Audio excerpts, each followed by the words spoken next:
Welcome back to the Loud Sound Epicenter podcast. Today we have our third guest of the show, Thomas777. Thank you for coming on. Yeah, I appreciate you hosting me, my guy. Thank you. So, as a member of Gen X, I'd like to ask, how did you get into metal growing up? Basically, growing up in the 80s was peculiar. I mean, what I mean by that is there were some strange kind of cultural forces that were bleeding into pop entertainment that were kind of contradictory. There was still very much kind of a hangover from the 60s and 70s. Like if you turned on in 1985, if you turned on popular radio, what they considered hard rock was stuff like Twisted Sister, but what most stations carried, it was what they called easy listening. It was stuff like Billy Joel or like Huey, or alternatively like Huey Lewis and the News. So it was like a little bit more upbeat, but it was basically like, old person music is the way, like kids and teens and even 20 somethings looked at it. And, honestly, not only was there a lot of talent that was kind of emerging in heavy metal at the time because it was innovative music, but it was kind of the only really high energy music that was being produced. It wasn't really until the 90s that like indie rock took off. Like I know that a whole lot of bands that, I mean, these days people don't think it's cool to be, have their roots in grunge. So like people, a lot of guys my age and older are like, oh no, I started out in indie rock and all this stuff. But that really didn't take off until the 90s. So like in the 80s, really the only kind of really innovative music was in metal, what was becoming metal. I mean, some had more prog influence, some was, what was kind of had more hardcore and kind of punk influence. But I mean, basically, if you're kind of looking for some sort of outlet for your rebellious impulses as a kid in the 80s, that was pretty much where you found yourself. And there was very much a backlash against it. I mean, it was genuinely rebellious. It wasn't just, it seems silly as hell, when we look back and look at PMRC and Tipper Gore, but there was a real cultural backlash against it. And people had this notion that, there was something really deviant, intrinsic to these bands and to what they were putting out. And I mean, all kids, even kids who are pretty straight laced and not, bad kids gravitate towards that kind of stuff. And I grew up just outside the big city. So, I mean, I was exposed to like a lot of bands, frankly, pre-internet. Unless you lived, outside Chicago, New York, LA, or like, you're immersed in, like a truly like, musical city like San Fran and the Bay Area, like you weren't exposed to a lot. But thankfully, being right here in Chicago, I was exposed to a lot of things. So I just kind of gravitated to metal.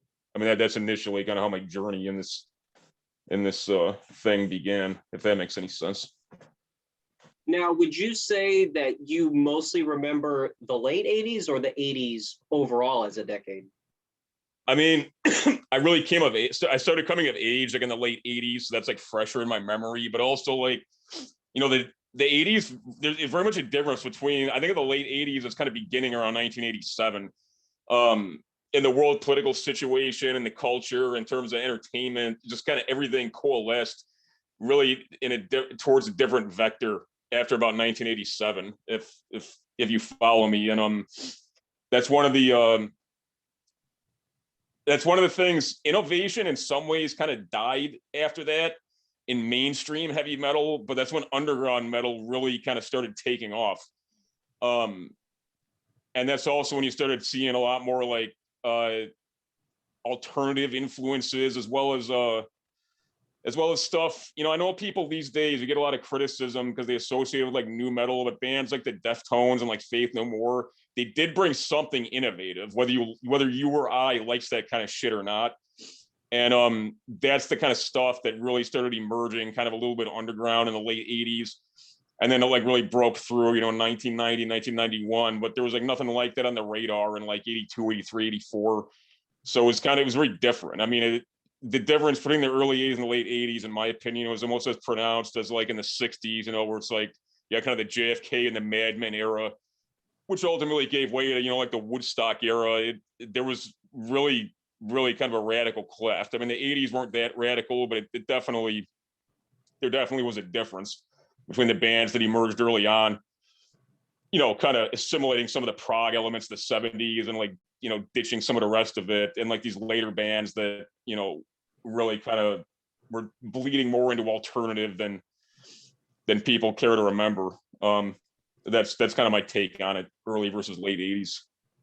So would you say the 90s was a positive or a negative influence from your perspective after going through the 80s?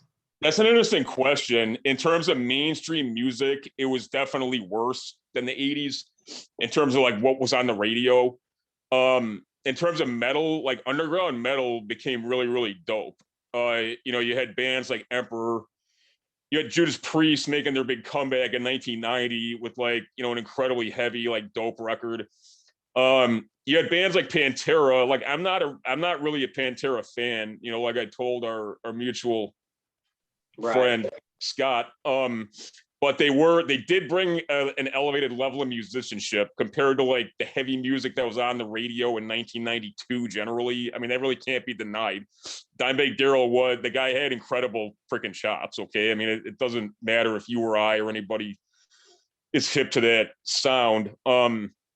So in terms of what was properly mainstream, definitely the 80s win. But I mean, metal had to be kind of restructured, and there had to be some kind of impetus for a new sort of underground creativity and people to immerse themselves in experimental things that were not totally commerce driven. And so that was a big positive.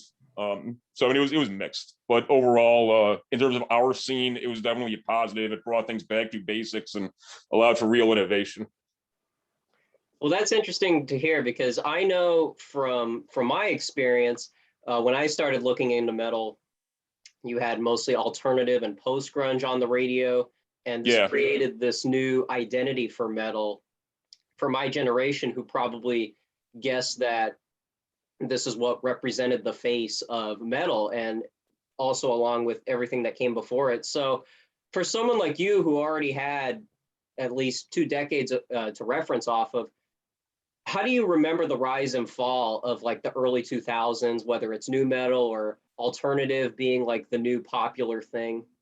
Like, what was your take on that when you saw the early 2000s starting to develop? Like early 2000s, yeah, there's a few strange things going on. Like, around like early 2000s, obviously, music wasn't as much at your fingertips as today, but you did have stuff like Kazaa. Like you could access music, like the consumer could access music a lot more easily than he could anytime previously, through Napster and through these platforms nobody remembers. And even just through the fact that like everybody could, finally rip like CDs and things, which doesn't seem like a big deal to young people, but it was, 20, 30 years ago. It was like, wow, this is dope as hell. We can finally copy CDs. But what in terms of like what aesthetically and musically metal in the early 2000s, I think it was so much more accepted. On the one hand, you had a lot of guys who no longer shine from that label as much, and you had kind of a critical mass of guys who come of age like I did, like in the 80s and 90s, as well as dudes who really got into music in the aftermath of both decades. And on top of that, their influences were way more myriad than anybody's previously. So, I mean, on the one hand, musically, it was really extraordinary. In terms of the kind of the soul of it and the motifs, I think it was kind of lacking. I'm not even saying it was too corporate or too commercial. Like, that wasn't really it. It was just that it was kind of reduced to like the bare bones musicianship, and it didn't really have a context, if that makes sense. Yeah. Because like when metal first metal actually originated from some strange places. Like these bands like Black Sabbath, which really was kind of like a band that was riffing on this other band called Coven. The kind of like occultic influences and things like that. That was really born. That was kind of a counterculture to the counterculture, like in the 60s and 70s. I wanted to approach motifs and themes that, weren't this kind of insipid and lighthearted and flippant stuff. and it wanted to truly create kind of like an alternative like modality of exploring things, particularly considering what's going on in the world, war and peace questions, things related to, people's faith in God, like, man's fallen nature. Some people had a very positive take on this, some people had a very negative, but everybody had some kind of a take. Like, I believe, I don't just believe, I know by the early 2000s, like all that was really gone. And guys even deliberately, when they'd asked, I remember like Kerrang, asking, some of these guys around that time, like, well, what do you think about, like, what's your like view on like the state of the world basically? Like, oh, we don't even address politics. We don't have any view. It's just all about the music.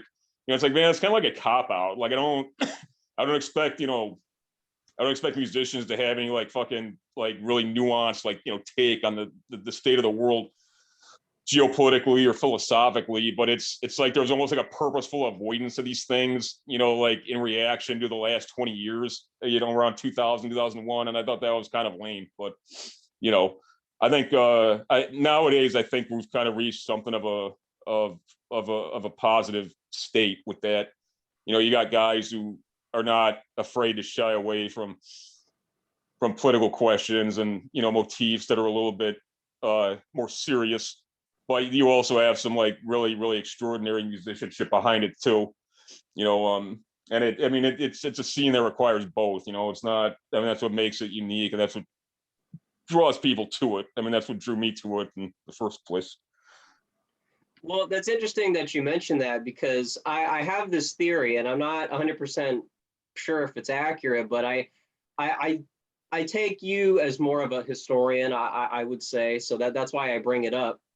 I think the rebellion counterculture aspect of metal may have been a little manufactured, basically, and because I don't think people listen to the music consistently for that reason, if you know what I mean. Like, there that seems to be what gets said on like Behind the Music and VH1 Classic types content. And do you think that like the persona of the rebellion and counterculture was a little heightened for the sake of image, or do you think people are listening to the music mainly for like a riff or like, musical, that kind of thing? What are your thoughts on that? I think initially, well, here's the way it is. Initially metal was kind of it was a countercultural music just because of what it was. Like, listen to the first two like Maiden records. Okay, listen to a record like Killers and compare it to something like Seventh Son. Like, they're both like dope. The Di'Anno era is dope for different reasons than the Bruce Dickinson era, but they're coming from two totally different places. And if you listen to the album Killers, you can almost see like, Paul Di'Anno, in some like fucking grimy as hell like pub, in 1981, in Jack the Ripper's London, like doing a couple lines of coke off the freaking urinal and then like going and like banging out some crazy set, in some like fucking like nasty fucking working class pub. But that's like what early Maiden came from.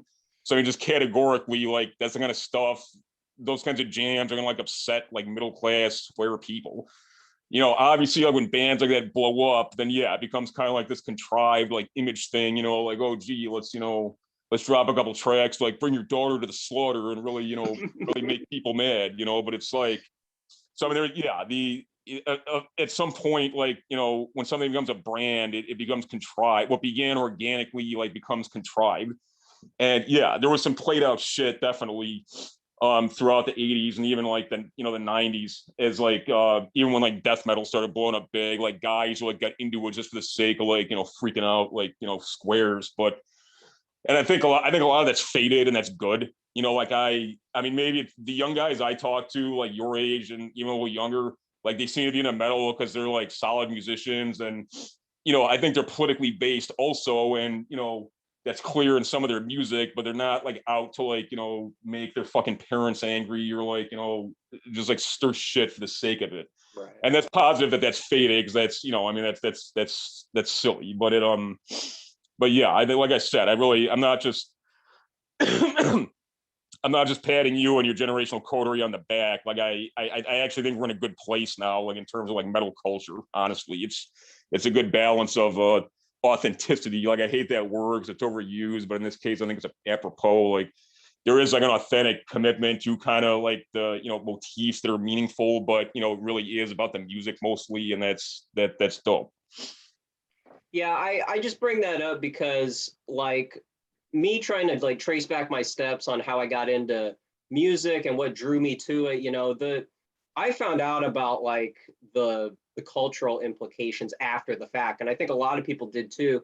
And so like again with the behind the music and VH1, these musicians who have already made it, so it's easy for them to say this, they talk about the culture aspect and rebellion and things like that. And for me, it was always, I found a basket full of CDs and I listened to all these bands from these different decades. And I just thought, I had never heard music like that. So it was eye-opening from a musical perspective. And I don't think people like buy tickets to a show because it's this like movement that they're in, if that makes sense, not to belittle like the metal community, but I just feel like it's a little bit played up from this like, it's a way of life type thing. You know what I mean? Yeah, no, I think you're right, definitely. And yeah, I think especially especially, I mean, to your point, because like metal has raised the bar, especially in like the last 10, 15 years. You got guys who've got like incredible chops, like technically. So I mean, you got dudes really, they gravitate to this they gravitate to this genre for, for reasons basically that have to do with a passion for the music. And that wasn't really, I mean, frankly, like there was as many like shit metal bands before as there were like dope ones. And these days, honestly, again, like the bar is just higher. Like even bands like I'm not like really turned on to. They're not like unlistenable, and it's because it's not just like a manufactured product. I mean, that's why the best thing that ever happened to music in terms of its actual integrity, it became like an art form again and not just a commodity. Like when the recording industry imploded. I know that sounds like somebody, and people are probably going to jump on me for sounding like some fucking college Marxist or something. But I mean, in this case, you had an actual, I mean, you want to talk about like a bona fide monopoly in like the purest textbook sense. I mean, that's what the recording industry had. And it wasn't even a matter of like who was getting exposure, on MTV and on, major radio markets. Like if you did not have a particular sound and look, like you weren't even getting produced. And it's not like today where like you got Pro Tools and like you and your friends, as long as you guys like, have the ability and have the chops, you can like lay like a demo and, mix it yourself.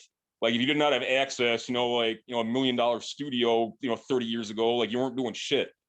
So, I mean, it's not even that these guys weren't getting properly marketed. Like they weren't even seeing the light of day, So, I mean, it's like, and honestly, I mean, you can have integrity all day, but if you're going to make a living at anything, whether it's in business or in medicine or in the arts or, or in music, like you're going to have to get paid somehow. You're going to have to monetize.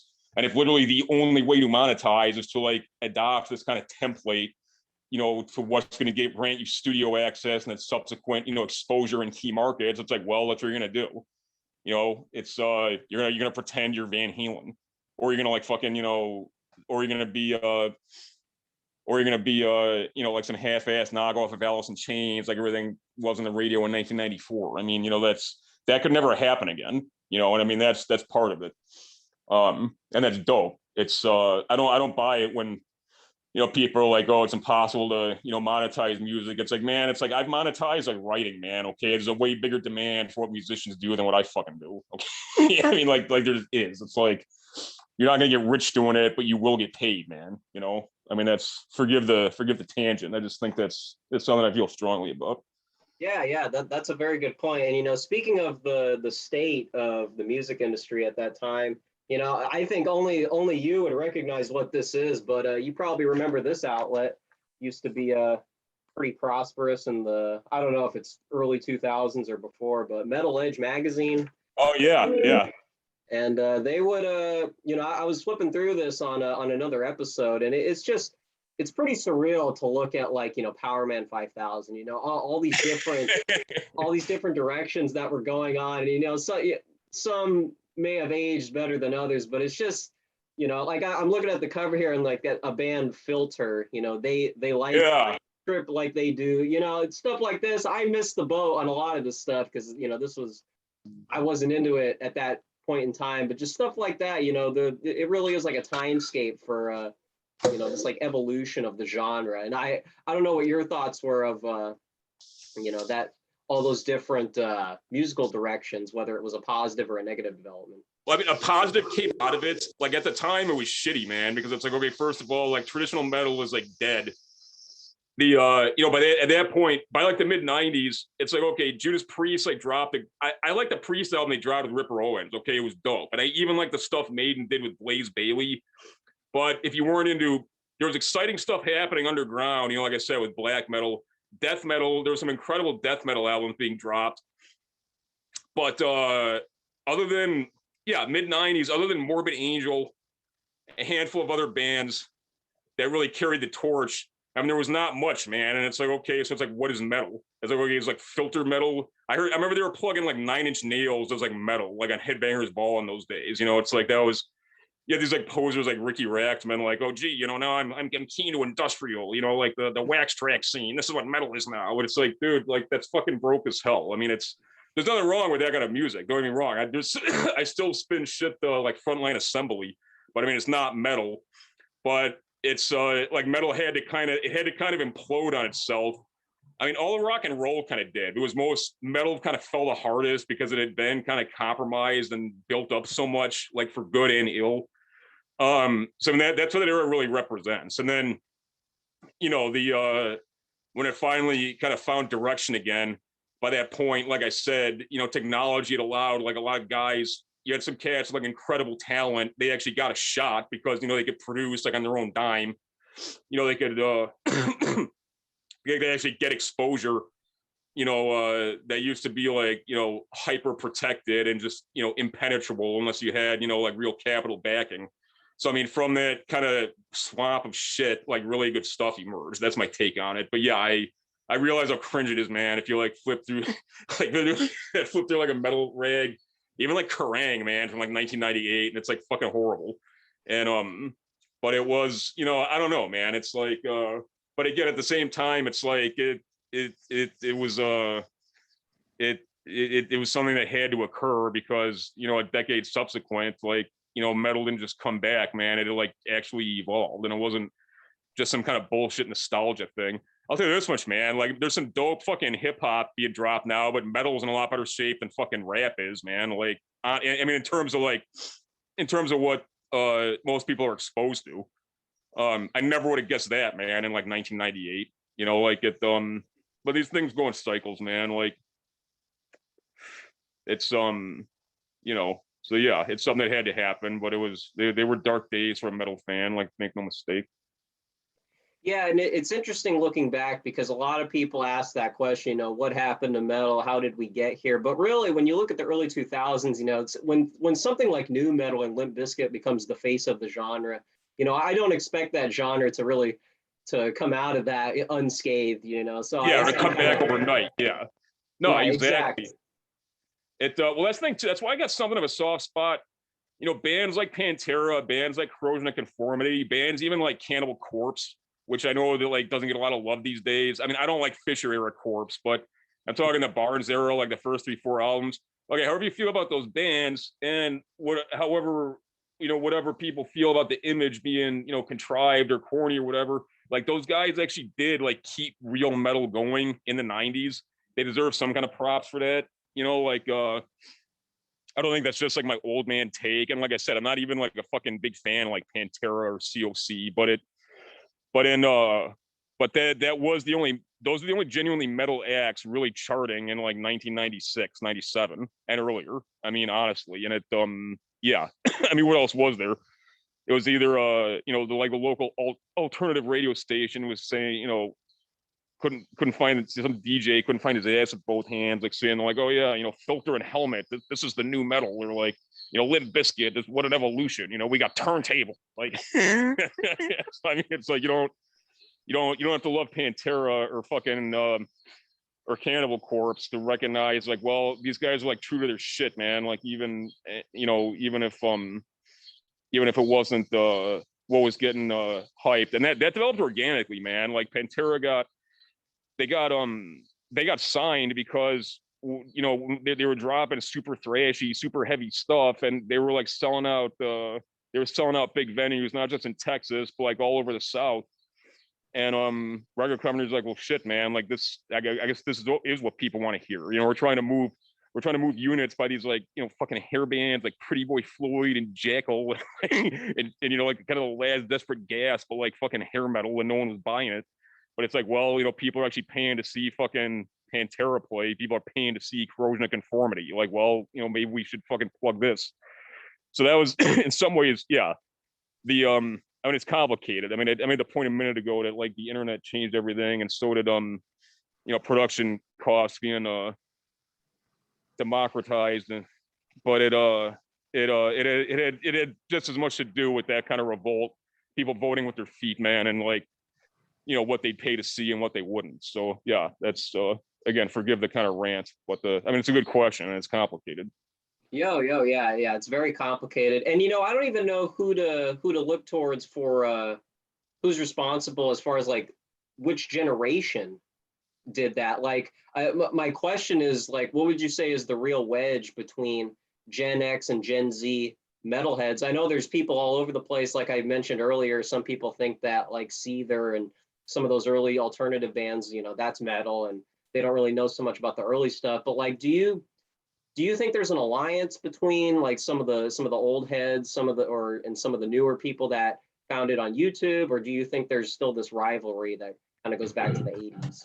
I mean, there's a couple things going on. I think there's some people my age just have like a shitty attitude, just like on life. I'm not. I don't have a lot of really dope things to say about my own generation, and a lot of these guys like my age, it's like they're either like they got like encyclopedic knowledge of music, but they're like down on everything that like dropped after like 1985 or 90. So they're like snobs in that way. Or they're these jagoffs who are just like, oh yeah, you know, like I only like this subgenre, like anything else is poser pussy shit, you know, and like you're not real if you weren't going to shows before the internet, which is like fucking retarded. I always thought going to shows is overhyped anyway. Like I've seen Really? I've seen Priest have it of times because they're like my very favorite band. And I grew up in Chicago, so I've been to like a ton of shows, but it's like it's got to be a band I'm like really into, or it's got to be a very intimate venue for me to like get off my ass. And that's not just because I'm getting old. I was like this like 20 years ago. But point being, if there's some like 19-year-old kid, you know, who's like a real fucking musician and he is truly committed to metal and he like lives that life, like why do I give a fuck if he like goes to shows like every other day, or if he like never goes to fucking shows and just like plays his ass off and like mixes his own shit? You know, it's like why like that's just like it's why would I even contemplate that? So I mean, I think there's kind of like a bullshit attitude of like old guys my age, like, you know, we're just like down on the fucking, you know, kids they view as like, you know, children of like the fucking information age. But it's like, you know, like I said too, though, I mean, I think I find guys your age to be more like open-minded than people my age, or the guys that came like immediately like after us, like Gen Y types. Because like I said, it's interesting. I mean, on the one hand, it's bad because because now anybody, whether you're talking about like style and fashion or visual art or music, people get access like and consume like any media from any era that they want. So it's like things don't really have like an organic signature on them anymore from like when they emerged and where they emerged, and that's kind of rootless. But on the other hand, I run into guys and even some girls who have got base musical taste who get like really deep into like fucking music going decades back, and they understand like the course to the present, and it like really improves their fucking chops as musicians, as well as like their theoretical knowledge and just like their instinct for the music. And that is huge because nobody could do that before. Like, even if you had like the intellect and like the talent for it, like what would you do? Like hang around a record archive like 20 hours a day? Like, I mean, that's a huge game changer. And it's really it's like people who are talented as well as smart, it's creating some incredible musicians, man. Like I know there's just like guys and a handful of girls like I talk to on like YouTube about politics, and you know, I know they're into metal and they're like, oh yeah, like this is what I've been working on, and they're like fucking just like rip something out, man, like on the guitar, and I'm like, Jesus, man, like You know, it's like this guy, if I knew this guy like 30 years ago, like in college, like he'd be like the fucking king, and like a camp was like 10,000 people, you know, like, and he's like basically just like a run-of-the-mill talented fucking metal guitarist by today's standard. That's not just my perception, man. You know, like I listen to a lot of music, and that's something that's really dope. So I like I said, man, I'm not just being polite. I generally think highly of people your age, even though particularly on political questions, like I might dump on you guys a lot. It's, you know, I mean, I understand. I wouldn't be doing my job if I wasn't hazing younger people, but but yeah, I mean, that's a good thing.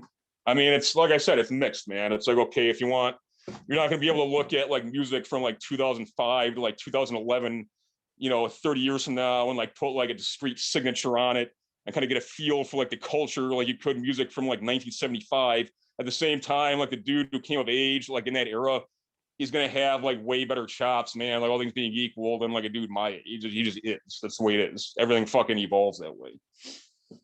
Yeah, and like you said, the cycles are always, inevitable, and you're always going to get revivals of genres. Like you mentioned on another episode, you said, that there's nostalgia for the '80s, there's nostalgia for '90s, and so if you just know where to look, you're going to find, the true believers who actually went back and, like you said, traced, where all these bands came from. That's what actually got me interested in metal in the first place. Is it was almost like an adventure puzzle in your mind, thinking about, oh, okay, well, this band was obviously influenced by these guys, and so it all, Yeah, hell yeah.